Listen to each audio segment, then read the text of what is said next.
Hi friends, welcome to my channel. నరేన్ని పట్టుకొని చితక్కొట్టి ఇంటికి తీసుకొచ్చి గగన్ అలాగే చెర్రీ ఇద్దరు కూడా జరిగిందంతా కూడా చెప్తూ ఉంటారు. ఈ పెళ్ళి ఆపి వాడిని తెలివిగా నా కారులో ఎక్కించి ఈ నిందను నా మీద మోపాలని ఇదంతా చేసింది ఎవరో కాదు, ఈ అపూర్వే అని చెప్పేసి వెంటనే గగన్ కోపంగా అపూర్వ గొంతు పట్టుకోవడంతో అందరూ కూడా షాక్ అయిపోతారు. వెంటనే కృష్ణప్రసాద్కి కోపం వచ్చి తుపాకీ తీసుకువచ్చి, గగన్ వదలరా, నీ చేతులకు ఎందుకు మట్టంటించుకుంటావు, దాని గొంతు పట్టుకొని ఒక్క నిమిషం పక్కకు తప్పుకో అని చెప్పి కృష్ణప్రసాద్ ఆవేశంగా తుపాకీ తీసుకొచ్చి అపూర్వ చెంప పగలగొట్టి గురి పెట్టడంతో ఒక్కసారిగా అందరు కూడా షాక్ అయిపోతారు. నరేన్ నిజం చెప్పడం వల్లే ఇక గగన్ అలాగే చెర్రీ ఇద్దరు కూడా తనని ఇంటికి తీసుకొచ్చి మరీ శరత్చంద్ర ముందు నిజం నిరూపించారు. లేదా మరి ఇద్దరు కూడా పెళ్లి కొడుకైన వంశీ ఇంట్లో నరేన్ని చితక్కొట్టారు కదా, తర్వాత ఏదో ఒక రకంగా బయటకు వస్తే వాడిని బ్యాంకాక్ పంపించి ఒక రూమ్ కూడా అరేంజ్ చేసి నెలకు ₹1,00,000 పంపిస్తానని భరోసా ఇచ్చిన అపూర్వ ప్లానే నెగ్గబోతుందా? ఏం జరుగుతుంది తెలుసుకోవాలి అంటే పూర్తి వీడియోలోకైతే వెళ్ళిపోదాం. గగన్ అలాగే చెర్రీ ఇద్దరు కూడా ఆ నరేన్ వెంట పరిగెత్తుకుంటూ వెళ్ళటం, అనుకోకుండా పెళ్ళికొడుకు వంశీ వాళ్ళ ఇంట్లోనే అతను దాక్కోవడానికి ప్రయత్నించటం, ఇదంతా కూడా చూసాం. అపూర్వకి ఫోన్ చేసి, మేడం మీరు చెప్పినట్లుగానే చేశాను, కానీ నా ప్రాణాలు పోయేలా ఉన్నాయి. ఆ హిందూ బ్రదర్స్ ఇద్దరి చేతిలో నిజంగా నేను బ్రతుకుతానన్న ఆశ కూడా లేదు. మీరు ఇక్కడ నుంచి నన్ను బయటకు తీసుకువెళ్ళకపోతే మీ పేరు బయటకు చెప్పాల్సి వస్తుంది అనగానే, నువ్వేమీ కంగారు పడకు, ముందు అక్కడ నుంచి బయటకు వచ్చేసాయి, నేను నీకు షెల్టర్ కల్పించి బ్యాంకాక్ పంపిస్తాను, అక్కడ నీకు ఒక నెలకు ₹1,00,000 వచ్చేలా పంపించేలా చేస్తాను అని ఈ విధంగా అంటూ ఉంటే, సరే మేడం అని చెప్పి ఫోన్ కట్ చేసి వెనక్కి తిరగానే ఇందు, అదే పెళ్లి చేసుకోబోయే వంశీ అలాగే తన తల్లిదండ్రులు బయటకు వచ్చి చూడగానే ఒక్కసారిగా షాక్ అయిపోతారు నరేన్ మాట్లాడిన మాటలు విని. ఏంట్రా, ఏం మాట్లాడుతున్నావు? నా ప్రాణంగా ప్రేమించి పెళ్లి చేసుకోవాలనుకున్న ఇందుని నాకు కాకుండా చేశావా అని అంటూ పారిపోతున్న నరేన్ని పట్టుకొని చితక్కొడుతూ ఉంటారు వంశీ అలాగే తన తల్లిదండ్రులు. తప్పించుకొని పారిపోతూ డోర్ తీయగానే చెర్రీ అలాగే గగన్ ఇద్దరు కూడా డోర్ దగ్గరే ఉంటారు. వాళ్ళని చూసి అడుగులు వెనక్కి వేస్తూ ఉంటాడు.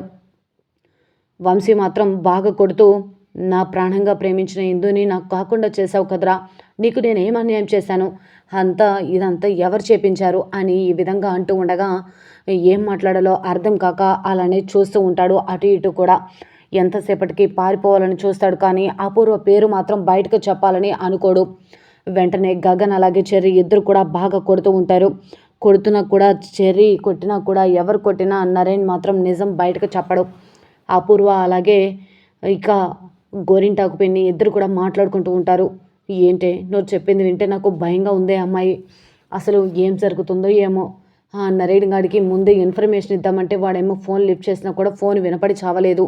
ఇప్పుడు వాళ్ళు నేరుగా వాడిని ఇంటికి తీసుకొస్తే ఏమవుతుందో ఏమో అనగానే, ఇవి ఏమో పిన్ని, నాకు కూడా అదే అర్థం కావట్లేదు, కానీ ఏం జరిగినా సరే ఆ వంశీ అలాగే ఇందులో పెళ్ళి మాత్రం జరగనివ్వను అని ఈ విధంగా కంకణం కట్టుకున్న దానిలాగా అపూర్వ గోరింటకు పిన్నితో మాట్లాడుతూ ఉంటుంది.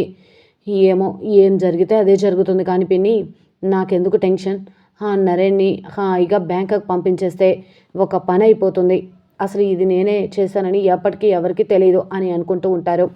ఇక వంశీ తల్లిదండ్రులు కూడా అంతకుముందు ఆ గౌతమి పేరు మీద ఉన్న ఫ్యాక్టరీని వంశీ పేరు మీద రాయటం ఇదంతా కూడా చూసాం కదా. ఇంటికి వస్తూ వస్తూ మీరా అలాగే కృష్ణప్రసాద్ ఇద్దరు కూడా కారులో చాలా బాధపడుతూ ఉంటారు.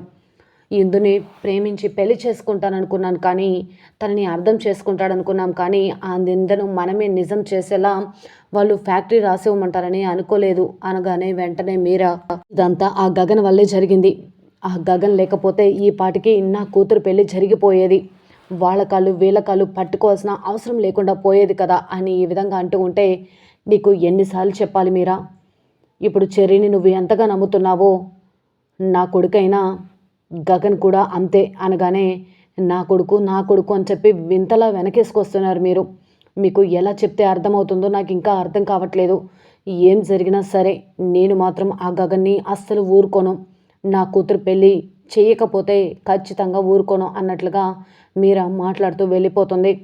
హాస్పిటల్కి వెళ్ళగానే అమ్మా మాట్లాడావా, ఏమన్నారమ్మా అని చెప్పి బిందు ఎదురుగా వెళ్ళి అడుగుతూ ఉంటుంది. మీరా ఏడుస్తూ ఉంటుంది. వెంటనే ఇక ఇందు వల్ల బామ్మగారు కూడా ఏమైంది మీరా, ఎందుకు ఏడుస్తున్నావు, నువ్వన్నా చెప్పరా అనగానే వెంటనే ఇక ఇద్దరు కూడా ముఖముఖాలు చూసుకుంటూ ఉంటారు.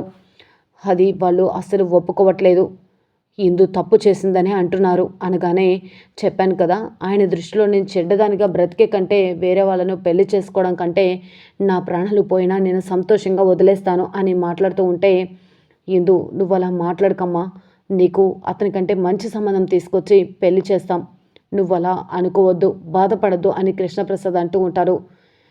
అయినా వాడు నిన్ను ప్రాణంగా ప్రేమించిన వాడైతే నేను పెళ్లి చేసుకుంటాను, నా ఇందు తప్పు చేసినా కూడా అని అనే రకంలో ఉండాలి. కానీ నువ్వు తప్పు చేసినా పర్లేదు, కానీ వాళ్ళకి ఆస్తి కావాలి. గౌతమి పేరు మీద ఉన్న ఫ్యాక్టరీని వంశీ పేరు మీదకి షిఫ్ట్ చేస్తే ఇందుని పెళ్లి చేసుకుంటానని చెప్పారు.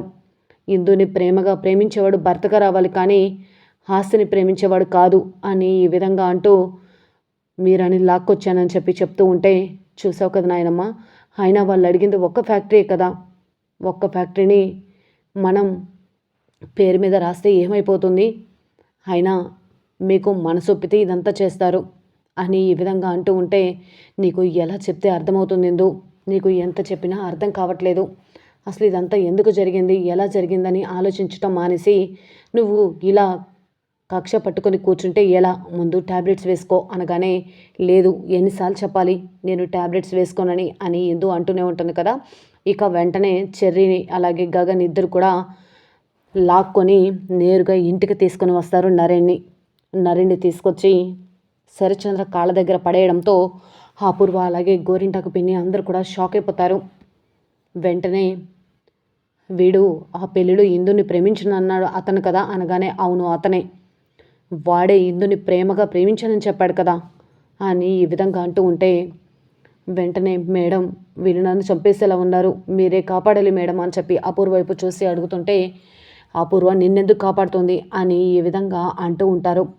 అపూర్వ మేడం కాపాడకపోతే నన్ను ఎవరు కాపాడతారు సార్, ఆవిడ చెప్పారనే కదా నేను ఇదంతా చేశాను, ఇందుని ప్రేమించారని పెళ్లి చేసుకుంటానని, నా వల్లే ఇందుకి ప్రెగ్నెన్సీ కూడా వచ్చిందని అంతా కూడా చెప్పించారు కదా, ఇప్పుడు ఇందుకి నాకు పెళ్లి చేయాలని ఎంతో కలలు కన్నామని ఇదంతా కూడా చెప్పాను కదా, అదంతా చెప్పించింది ఈ మహాతల్లి సార్ అనగానే ఒక్కసారిగా గగన్ కోపంతో శరత్చంద్ర ముందే అపూర్వ గొంతు పట్టుకోవడంతో ఒక్కసారిగా అందరు కూడా షాక్ అయిపోతారు. శరత్చంద్రకి ఏమీ అర్థం కాదు. కృష్ణప్రసాద్ మీరా అందరూ కూడా కోపంగా చూస్తూ ఉంటారు.